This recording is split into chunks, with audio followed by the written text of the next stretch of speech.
12 taon akong OFW. Hindi ako umalis dahil gusto ko. Umalis ako dahil kulang ang kita ko sa Pilipinas.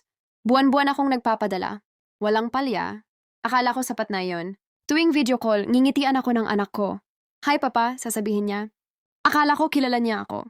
Pag uwi ko, nagulat ako. Hindi siya lumapit. Hindi siya yumakap. Nagtago siya sa likod ng biyenan ko. Nahihiya lang yan, sabi nila. Pero lumipas ang mga araw, ganun pa rin. Hindi siya sanay sa boses ko. Hindi siya komportable kapag ako ang nag-aalaga. Isang gabi, narinig ko siyang nagsabi sa nanay niya. Sino po yung lalaking yon? Doon ako napaupo. Ako pala yung ama na nasa larawan lang. Yung boses sa cellphone. Yung ATM na umuuwi tuwing bakasyon. Hindi ako nagalit. Mas masakit ang katotohanan habang pinipili kong magtrabaho sa malayo. May ibang taong araw-araw na nandoon. Tinuruan siyang maglakad. Tinuruan siyang magsalita. Tinuruan siyang hindi ako hanapin. Hindi ako iniwan ng asawa ko.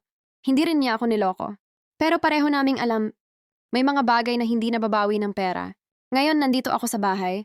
Kasama ko sila. Pero dahan-dahan akong nagpapakilala muli. Hindi bilang bayani. Hindi bilang provider. Kundi bilang amang kailangang patunayan na kahit huli na, handa pa rin akong manatili.